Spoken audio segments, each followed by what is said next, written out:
Unbroken. यह film Louis जैम्पेनी के जीवन के संघर्षों की एक सच्ची कहानी है और एक मोटिवेशनल फिल्म है। यह एक ऐसे बच्चे की कहानी है जिसे अपने आप पर कभी भरोसा नहीं होता है, लेकिन लोग आज भी उन्हें और उनके संघर्षों को याद रखते हैं। मूवी की शुरुआत में दिखाते हैं एक छोटे बच्चे को जिसका नाम लुई जैम्पेनी होता है। जब लुई छोटे थे तो वो बहुत शैतानी करते और उनकी शैतानी से उनके पेरेंट्स और उनके आसपास के लोग उनसे काफ़ी परेशान रहते। लुई पर किसी को भरोसा नहीं होता, लेकिन लुई के बड़े भाई को लुई पर बहुत भरोसा होता है और वो लुई को रनर बनने के लिए मोटिवेट करते हैं और उनकी प्रैक्टिस भी करवाते हैं। और लुई, जिसको अपने आप पर कभी भरोसा नहीं होता है, वो हाई स्कूल में आते आते एक रिकॉर्ड कायम कर लेता है और उस रिकॉर्ड के बिहाफ पर उनका ओलंपिक में सिलेक्शन हो जाता है और वो अपने कैरियर के पहले ओलंपिक में जीतते तो नहीं है, लेकिन वो एक वर्ल्ड रिकॉर्ड कायम कर लेते हैं। ये दौर था 1936 का और आज से पहले किसी ने भी थर्ड राउंड में इतने कम समय में तय नहीं किया। लुई का सपना था 1940 का ओलंपिक जो कि टोक्यो में होगा, वो उसमें पार्टिसिपेट करेंगे और गोल्ड जीतेंगे। लेकिन लुई का यह सपना पूरा नहीं हो पाता है क्योंकि वर्ल्ड वॉर 2 की शुरुआत हो जाती है और अमेरिका और जापान के बीच युद्ध होना शुरू हो जाता है, जिसमें लुई अमेरिकी सेना में भर्ती हो जाता है। और एक दिन जब लुई का प्लेन क्रैश होता है और प्रशांत महासागर में गिर जाता है तो लुई की जान तो बच जाती है, लेकिन बिना खाने और बिना पानी के लुई अब प्रशांत महासागर में फंस चुका होता है।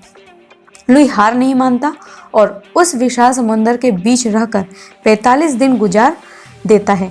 अब लुई की हालत काफ़ी कमज़ोर हो चुकी रहती है और लुई को जापानी सेना गिरफ्तार कर लेती है और कैंप में ले जाती है, जहां और भी अमेरिकी सेना है जो कि अब कैदी है और लुई भी कैदी है। उस कैंप का इंचार्ज बहुत ही क्रूर होता है जिसका नाम कॉर्पोरल वोटनामी होता है और वो लुई के साथ बहुत जानवरों से भी बदतर सलूक करता है।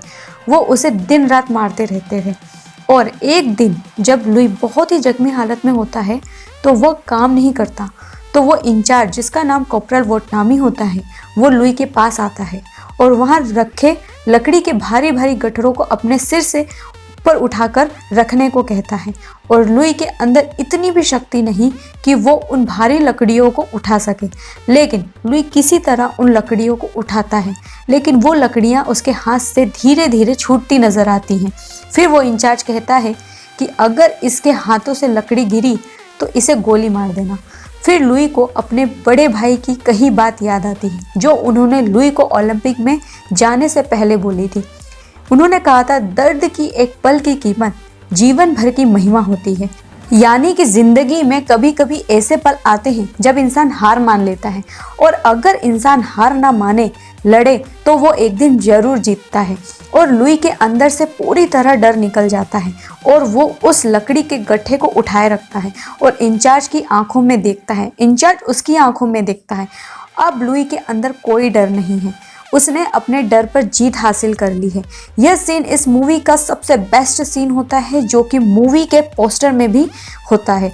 इसके बाद युद्ध खत्म होने के बाद लुई वापस अपने देश चला जाता है और उसका जो सपना था ओलंपिक में दौड़ने का, वो लुई 80 साल की उम्र में ओलंपिक में मशाल लेकर दौड़ता है। इस मूवी की IMDb रेटिंग 7.2 आउट ऑफ 10 है और इस मूवी को एंजेलिना जॉली ने डायरेक्ट किया है और इस मूवी में लुई का किरदार जैक ओकॉनेल ने निभाया है। यह मूवी 2014 में रिलीज हुई थी। उम्मीद है आपको वीडियो पसंद आई होगी।